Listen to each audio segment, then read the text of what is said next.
This video is not so much about Kine. She is charging up the batteries for the World Championship in football. This one is about beer. And there are a few things that can stir up more local patriotism than beer. And to some degree also national patriotism.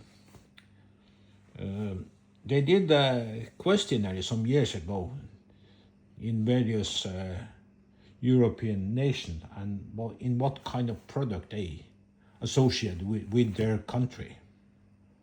And you would think that in Sweden they would say Volvo, IKEA. In Finland they would say Nokia. In Denmark they would say Lego. In Germany they would say Mercedes or BMW. In UK probably Rolls-Royce and Aston Martin. And the Swiss would probably be talking about watches, but the answer was simple: beer and chocolate. That was the most things people associate with their nation or nationality. So, and beer can be, when you have a local beer, it's definitely stir up some local patriotism. Some years ago there was a big brewery in Bodø. Well, not big, but it was bought up by the Ringnes Group. And they discontinued the production in Bodø. That didn't go well with the locals. They started boycotting Ringnes products, and our arch rival from north, Mack, got a foothold in Bodø. I also boycotted Ringnes products, and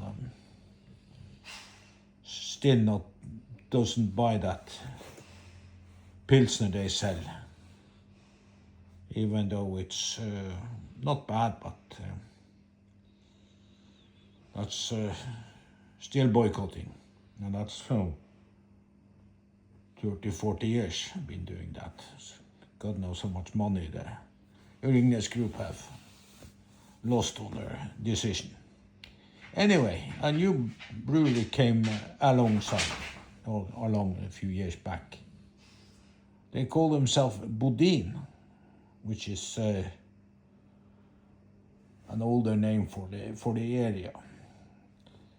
This is a small producer, and like many other small producers that have come up the year, they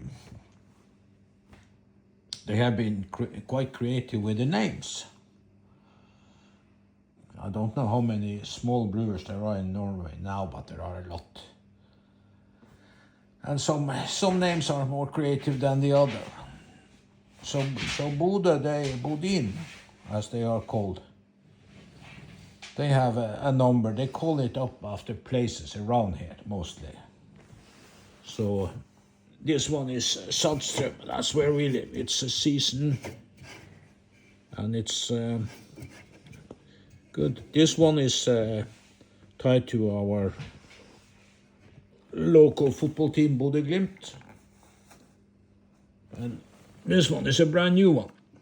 It's oat, wheat, and orange peels. I haven't tasted it yet, but should be interesting to see. So, and with beer also there are a lot of bad jokes, well, not bad, but jokes going around. In Stavanger there is a producer called Tau, and he said that they once sent a sample to Denmark for analysis. 3 weeks later, they got the answer back from Denmark, and this telegram said that, unfortunately, we cannot diagnose this horse, but it must be very sick based on the analysis. Another one is about Budweiser. They say that drinking Budweiser is like making love in a canoe. Fucking close to water. So, but anyway, beer is also culture. Some years ago I was attending a course down in Grimstad, and there is another small producer called Nøgne Ø, which after a famous Norwegian poet at this point among Norwegians. And in the evening we went for a sightseeing at this brewery, which was very interesting and an eye-opener really. Most people think of Pilsner or something like that, but we went through the whole brewery and tasted different kinds of beer, and they said that there is a beer for every dish. So we took their word for it, and to put them to the test, we asked what kind of beer is best for cream cake. And they didn't hesitate. They came back and said porter. And that's we tasted porter with chocolate.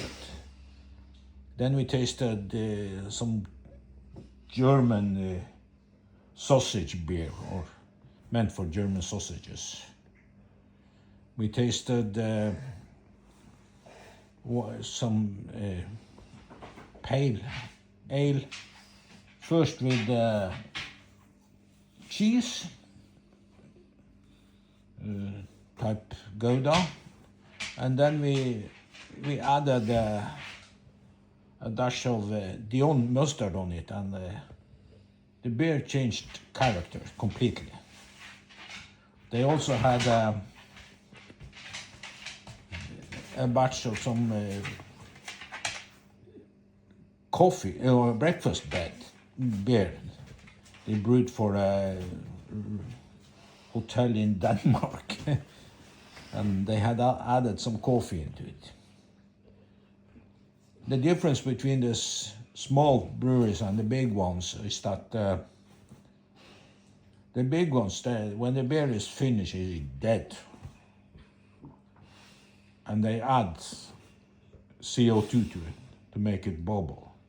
These small ones, they go more scientific. They measure how much yeast is still alive, and then they add sugar and put it in a heat chamber, so the beer produces its own CO2. And this Nøgne, they also have a number of variations, but quite good, most of it. And of course there was time for tasting. So,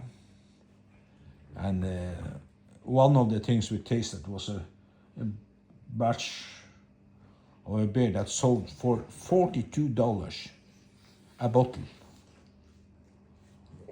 on Amazon. Or was it? Which is absolutely crazy, but this was apparently some prize-winning beer. A little bit too advanced for my taste, but that's okay. They have a lot of other good beer. So now we have beer, and we are ready to see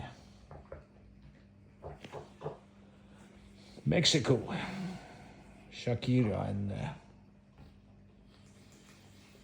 the football. Missy here is preparing herself for the football. She won't have any beer. No, she won't.